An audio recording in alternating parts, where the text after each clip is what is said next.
جو مسئلہ اٹھایا جاتا ہے وہ رفع الیدین کا. بخاری میں لکھا ہے عبداللہ بن عمر رکوع میں جاتے ہوئے کانوں تک ہاتھ اٹھایا کرتے تھے اور رکوع سے اٹھتے ہوئے بھی کانوں تک ہاتھ اٹھایا کرتے تھے اور اللہ کے نبی کی طرف اس کو منسوخ کرتے تھے. یاد رکھیے امام ابو حنیفہ نے جو رفع الیدین کو ترک کیا ہے وہ مضبوط دلائل کی بنیاد پہ کیا ہے. تو تھوڑی سی میں روشنی ڈالوں گا کہ ہم رفع الیدین کیوں نہیں کرتے ہیں. رفع الیدین تو سمجھتے ہیں کیوں نہیں کرتے. بخاری کے حدیث کو ہم نے کیوں چھوڑا ہے. امام ابو حنیفہ کی رائے یہ ہے کہ نبی نے رفع الیدین کیا ہے. اگر ہم کہتے ہیں نا نبی نے رفع الیدین کیا ہی نہیں ہے پھر تو یہ حدیثیں ہمارے خلاف حجت ہوتی ہیں. تو بھائی کیا تو ہے, بخاری تو تم بھی مانتے ہو ہم بھی مانتے ہیں, اس میں لکھا ہوا ہے. امام حنیفہ کا دعویٰ یہ کہ رفع الیدین منسوخ ہے. منسوخ آپ علیہ السلام کا جو آخری عمل تھا موت سے پہلے کا وہ عمل یہ تھا کہ آپ صرف تکبیر تحریمہ کے وقت رفع الیدین کیا کرتے تھے. اس کی دلیل میں آپ کو دوں گا.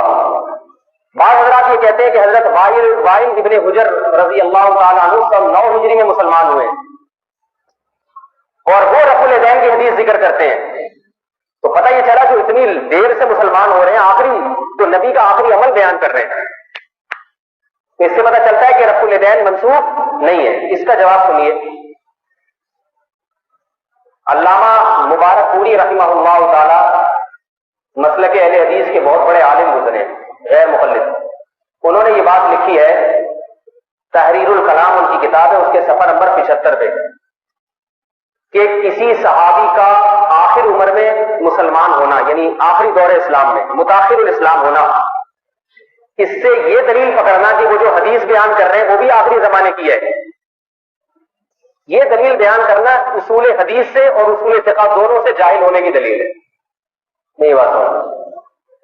کوئی صحابی اگر دیر سے مسلمان ہوئے تو اس کا یہ مطلب نہیں ہے کہ وہ عمل بھی نبی کا آخری بتا رہے ہیں. ابراہیم نخعی رحمۃ اللہ علیہ کے سامنے وائل ابن حجر کی حدیث پیش کی گئی. ابراہیم نخعی کون ہے؟ جلیل القدر تابعی ہیں اور امام بخاری آپ کا نام بڑے احترام سے اپنی بخاری میں لیتے ہیں اور جگہ جگہ ان کے قول کو بطور دلیل اور تائید کے پیش بھی کرتے ہیں. امام ابراہیم نخعی کے سامنے حضرت وائل ابن حجر کی حدیث پیش کی گئی تو فرمایا کہ ایک دیہاتی صحابی ان کو تو رفع الیدین کا پتہ چل گیا اور عبداللہ بن مسعود جیسے فقیہ کو پتہ نہیں چلا. یہ کیسے ممکن ہے؟ حضرت عبداللہ بن مسعود رضی اللہ تعالیٰ عنہ رفع الیدین کے بغیر نماز پڑھا کرتے تھے. سمجھ میں آ رہی ہے بات؟ اور حضرت علی رضی اللہ تعالیٰ عنہ, یہاں پھر یہ علمی بحث ہے نا, تو اشکال پہ اشکال, پھر اشکال کا جواب, پھر جواب کا اشکال, پھر وہ پھر بحث شروع ہے. بعض لوگ اس پہ یہ اشکال کرتے ہیں کہ عبداللہ بن مسعود رضی اللہ تعالیٰ عنہ گھٹنوں کے درمیان ہاتھ رکھے رکوع کیا کرتے تھے. تطبیق جسے کہتے ہیں, کہتے ہیں جیسے آپ وہ نماز عبداللہ بن مسعود کی فالو نہیں کرتے تو رفع الیدین کیوں لیتے ہیں اس سے, وہ یہ بات سے کیوں لیتے ہیں.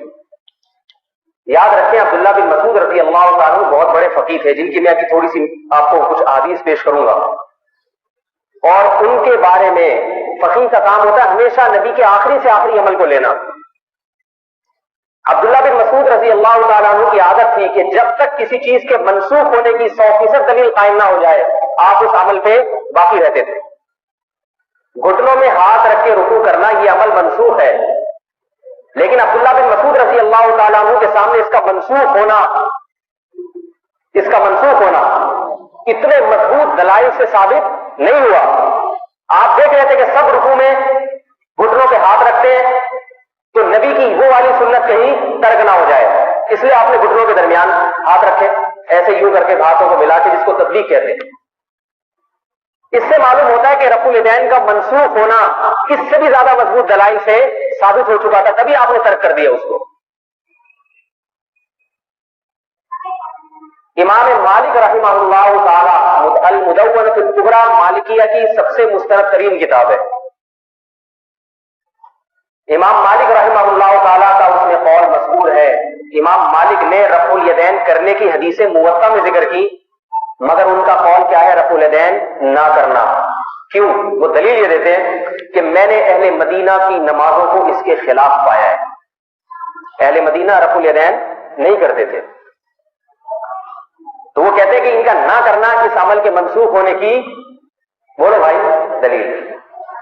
تو امام مالک کو کیا غور, وہ بھی بخاری کے منکر تھے, تو بخاری تو بعد میں ہی تو اپنے ہاتھ سے کتاب لکھ رہے ہیں.